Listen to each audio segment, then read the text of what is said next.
So let's talk about the atom. I'm sure you've defined it in many different ways, but let's talk about the atom. So what's an atom? Now literally an atom is basically the smallest part of an element that can be still recognized as an element. That means it behaves as an element. I mean, you can break an atom further for sure, but it will stop behaving like the element it's an atom of. So if you have an atom of oxygen, it'll have all the properties of oxygen that we relate to oxygen, but that will be the smallest possible unit of oxygen. Anything smaller can exist, it just won't have the properties of oxygen. You won't be able to recognize this. So atoms are divisible. They are made up of particles called protons. These are called subatomic particles: protons, neutrons, and electrons. There's only one atom that doesn't have all three, and that's the hydrogen atom. The most purest, simplest hydrogen atom has one proton and only one electron and no neutron. Everything else has at least one of each, and some much more. Okay, so the hydrogen atom is the simplest atom. It contains a proton and an electron, and these guys, most atoms have this. Now if you want to know the actual mass of one atom, okay, what you might be surprised to know, the actual mass of a proton. The actual mass of a proton is simply very small. So one proton weighed out on a pan balance should give us about 1.672 times 10 to the power minus 24 grams. What that means is this is the same thing as 0.001 001 001 001. That's 1 2 3 4 5 15 16 7 21 22 23 and 167. That's how small, basically. Look at this. That's the mass of one proton, literally. So that's how small an atom is. If a proton is only this small, and an electron is about 1/2000th of the mass of a proton. So a hydrogen atom is almost this light or this heavy.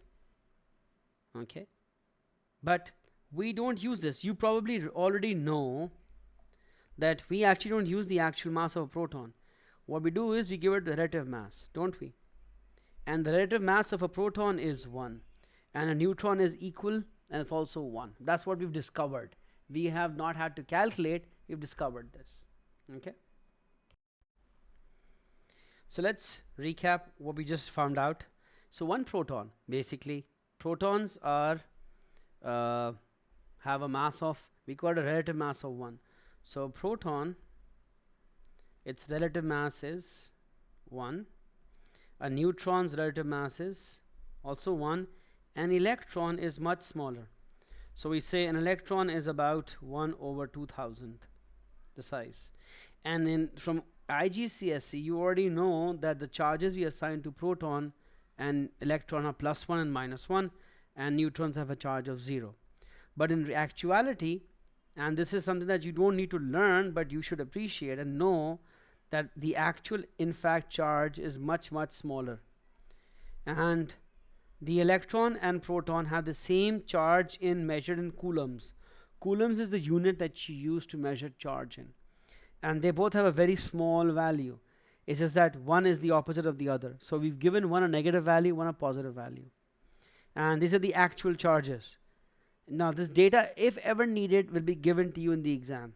Okay, but we use the relative charge and the term relative mass more. Relative mass. Alright, and this stuff you already know from your IGCSE and O levels. Relative masses, relative charges. But now know that we've also been able to put, a value to them. And because their masses are so small, their size is also extremely small. Atoms is. So let me show you the scale in the size of atoms. So if you had a 1 centimeter die, this is normally what normal dies are, a dice in your hand, 1/100th of that, because you see this is 1 centimeter, so 1/100th of that is the grain of salt. Okay, so a grain of sand is 1/100 in length smaller than that of a dice. And a bacterium or a bacteria that you know is 1/100th of 1/100th of the sand. So 100 bacteria might line them up will become the length of 1 grain of sand. You line up 100 grains of sand, it'll become a dice. Obviously, if you look at volume, they'll be even larger. And this is the molecule of hemoglobin in your body. That's how small it is. That's a molecule, by the way, much smaller than a bacteria. And even smaller is an atom, which has a nucleus and electrons around it. You might recognize this diagram from your O levels and IGCSE. It's really small. It's basically, this is about how many zeros, like 1 2 3 4 5 6 7 8 9 centimeters. So it's pretty small. Sometimes the orders are 10⁻⁻14 meters magnitude in length. So keep that in mind, they're so small atoms. Yeah. Quick pause. If you're finding value in this explanation, there's so much more to discover at Alt Academy, where we break down every A-level concept with the same clarity. Now back to the video lesson. We've now been able to take actual pictures that we can see the effect of atoms, not using normal photography equipment, but you can see, actually you can see some spaces of like bumps that we can figure out are must be atoms of substances. So we've been there now. All right.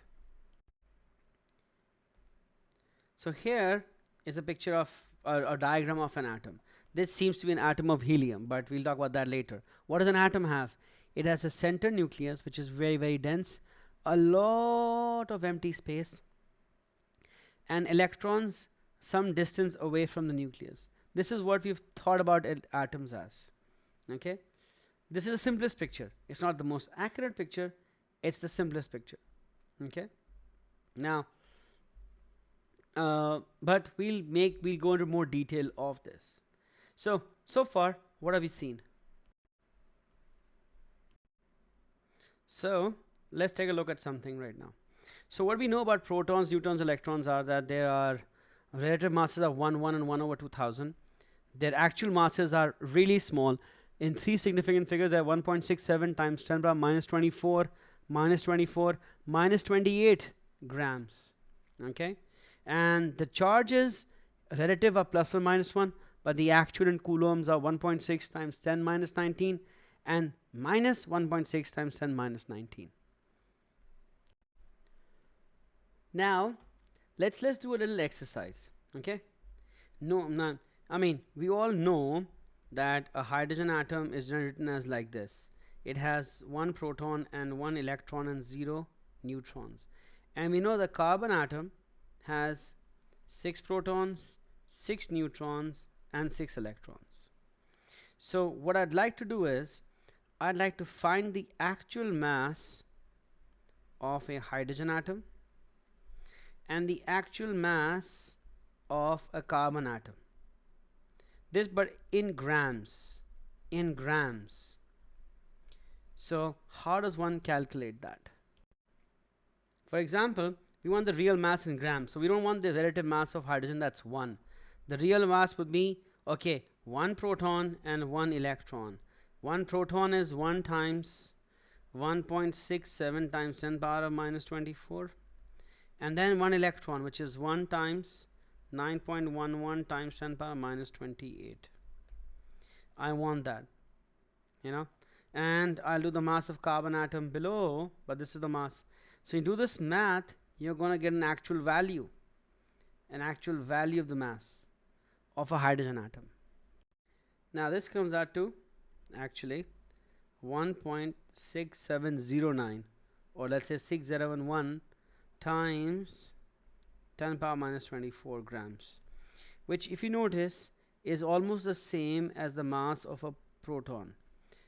Therefore, the mass of electrons are really negligible when you're finding out the mass of any atom. Now if I do the same for carbon, I have 6 p's, 6 n's and 6 e's. So 6 p's, I'll do 6 times 1.67 times 10⁻⁻24. Then 6 neutrons. Now neutrons are also the same almost mass as a proton, And then electrons 6 times 9.11 times 10 minus 28, and this will give me another value. For carbon I'm getting 0.004, okay, times 10 power minus 23, or 2.00 times 1023 grams.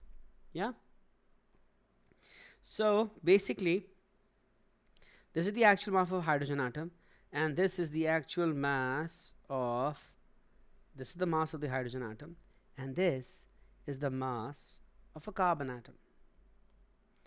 Actual mass is how small it is. You see how small this is, like 0. 22 zeros.